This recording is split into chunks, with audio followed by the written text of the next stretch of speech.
melanjutkan wawancara hari ini ya.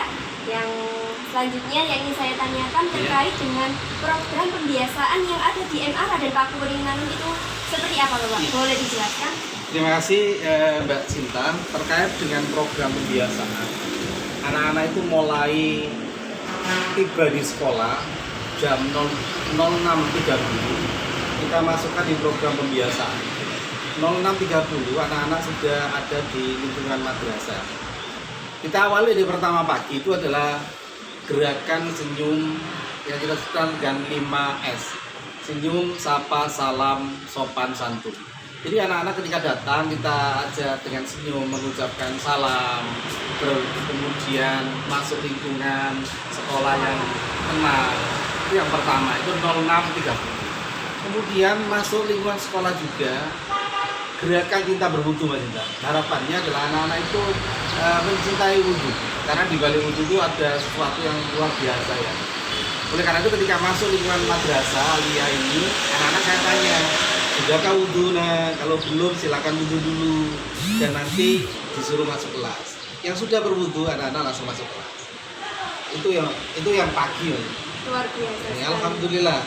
Kemudian dilanjutkan lagi. Setelah anak-anak meletakkan tasnya di dalam ruang kelas, anak-anak kita arahkan ke masjid ya, untuk melaksanakan pembiasaan. Yang pertama adalah membaca sholawat nariyah di dalam masjid. Sambil menunggu temannya banyak berkumpul, anak-anak baca sholawat nariyah ya, jadi baca sholawat nariyah tidak dihitung. Setelah sholawat nariyah selesai, kita lanjutkan untuk sholat duha. Nah, jadi ada imamnya, salah satu guru ya.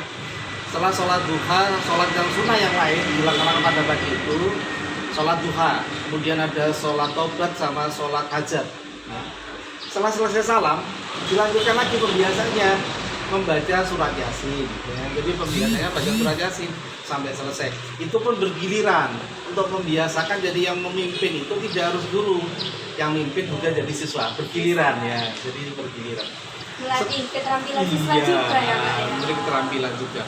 Setelah baca surat yasin, anak-anak nanti diarahkan ada doa ya, jadi doa penutup kegiatan itu. Selesai Pak, anak-anak masuk ruang kelas. Dalam masuk ruang kelas itu pembiasaan dilanjutkan lagi ya.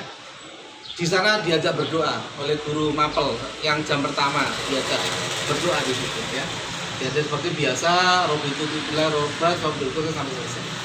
Kemudian selesai, pembiasaan berikutnya adalah ketika sholat duhur ya. Kita arahkan anak-anak berjamaah. Kita arahkan anak-anak yang laki-laki berjamaah, yang berhalangan untuk perempuan ada tempat tersendiri, namanya kegiatan keputrian. Bisa mengenal tentang mungkin sholat sunnah, kemudian doa-doa yang dibaca ketika itu yang diarahkan itu dikondisikan oleh salah satu guru BK ya, atau guru siapa. Alhamdulillah ada daftar hadirnya.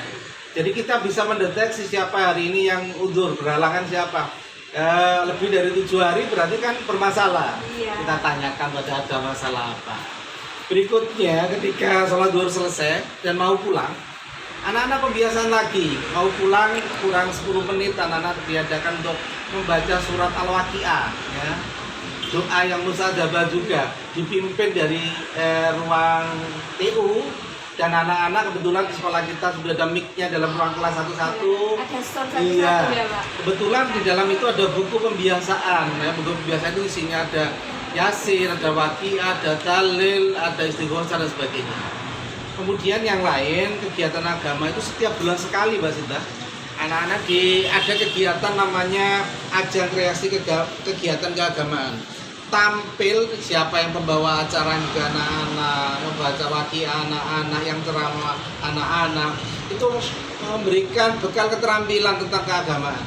Jadi kegiatan itu berpusat ke satu siswa. Tempat ya, satu tempat semua siswa menyaksikan. Itu biasa dilakukan di tanggal 1. Tanggal 1 kita ada kegiatan itu. Kemudian ada lagi membaca surat yasin ketika malam Jumat. Kenapa ini latar belakangnya dibuat?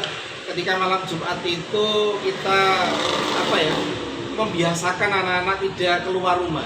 di rumah, aktivitasnya di rumah membaca surat Yasin dan tahlil bersama keluarganya, ya, karena orang-orang yang meninggal dunia itu butuh makan, makanya itu doa dari anak.